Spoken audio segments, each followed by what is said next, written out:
బచ్చలమల్లి ఓ బ్రోతల కోసం మా పోలీసుని కొడుతుంటే అని ఆపడానికి మధ్యలో వెళ్తే నన్ను కూడా దోశాడు. ఒకప్పుడు మినిమం గ్యారంటీ హీరోగా గుర్తింపు పొందిన అల్లరి నరేష్ అంటే మనకు ఎప్పుడూ కామెడీ మాత్రమే గుర్తొస్తుంటుంది.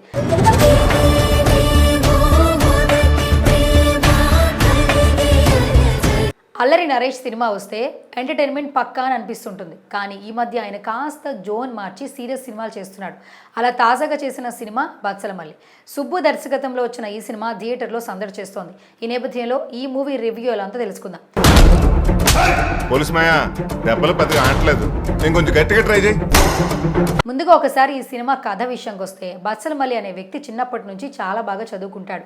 10th క్లాస్లో జిల్లా ఫస్ట్ కూడా వస్తాడు.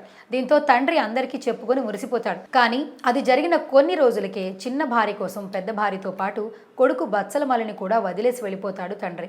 దీంతో అప్పటి నుంచి పూర్తిగా మూర్ఖుడిగా మారిపోతాడు. మళ్ళీ ఎవరేం చెప్పినా వినడు. తనను వదిలేసి వెళ్ళిన వాళ్ళను ఒక్క క్షణంలో ఆయన కూడా వదిలేస్తాడు. చచ్చే రోజు వచ్చేదాకా చావు కోసం ఎదురు చూడాల్సిందే. మందు సిగరెట్కి బానిస అవుతాడు. అమ్మాయిల అలవాటు కూడా ఉంటుంది. అలాంటి మల్లి జీవితంలో కావేరి వచ్చిన తరువాత మార్పు మొదలవుతుంది. ఆమె కోసం అన్నీ మారేస్తాడు బచ్చలమల్లి. కానీ తన మూర్ఖత్వంతో ప్రేమలో కూడా ఓడిపోతాడు.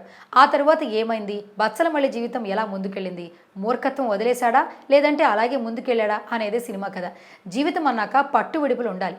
ఎప్పుడు ఒకేలా ఉంటాం, మూర్ఖత్వంలో ముందుకెళ్తాం అంటే జీవితం సాఫీగా సాగదు. అందరినీ కలుపుకోవాలి, అర్థం చేసుకోవాలి.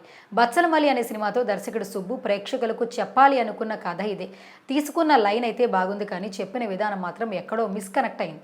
ఈ సినిమా మొత్తం కేవలం బచ్చలమల్లి క్యారెక్టరైజేషన్ మీద వెళ్ళిపోతుంది. టైటిల్ కార్డు మొదలైన దగ్గర నుంచి ఎండ్ కార్డ్ పడే వరకు కేవలం మల్లి అనే క్యారెక్టర్ మాత్రమే కనిపిస్తుంది.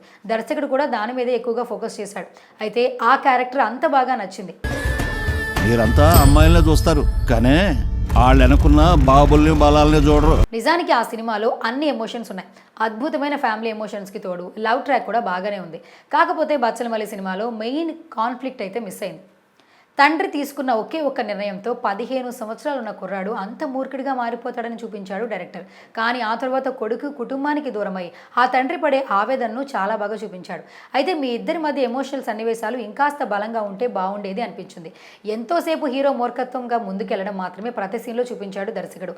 ఈ సినిమా కథ 3 దశలో జరుగుతోంది. వాటిపై ఎలాంటి కన్ఫ్యూజన్ లేకుండా స్క్రీన్ ప్లే బాగా రాసుకున్నాడు. ముఖ్యంగా హీరోయిన్ ట్రాక్ ఉన్నప్పుడు ఆకట్టుకుంటుంది. ఇంటర్వెల్ ట్విస్ట్ కూడా బాగానే ఉంది. ఫస్ట్ హాఫ్తో పోలిస్తే సెకండ్ హాఫ్ కాస్త లాగైంది. రావు రమేష్ అల్లరి నరేష్ మధ్య కొన్ని సన్నివేశాలు ఉంటే బాగుండేది అనిపించింది. క్లైమాక్స్లో ఊహించినట్టుగానే బచ్చలమల్లి జీవితం అవుతుంది. ఓవరాల్గా ఒక వ్యక్తి జీవితాన్ని సినిమాలో చూపించే ప్రయత్నం చేశాడు దర్శకుడు. నటీనటుల పర్ఫార్మెన్స్ విషయానికి వస్తే అల్లరి నరేష్ ఈ క్యారెక్టర్కి ప్రాణం పోశాడు. బచ్చలమల్లి అనే పాత్ర కోసం తనను చాలా బాగా మలుచుకున్నాడు. ఈ సినిమా కేవలం ఆయన కోసం చూడొచ్చు అంటే అతిశయోక్తి కాదు. అమృత అయ్యర్ కూడా చాలా బాగా చేసింది. రావు రమేష్, అచ్యుత్ కుమార్ క్యారెక్టర్స్ బాగున్నాయి. హరితేజ మరో కీలక పాత్రలో నటించింది. మిగిలిన వాళ్ళందరూ తమ తమ పాత్రలకు న్యాయం చేశారు. ఈ సినిమాకి major plus point Vishal Chandrasekhar సంగీతం. ముఖ్యంగా నిలబడి నిద్ర పడుతుందని అనే పాట చాలా బాగుంది.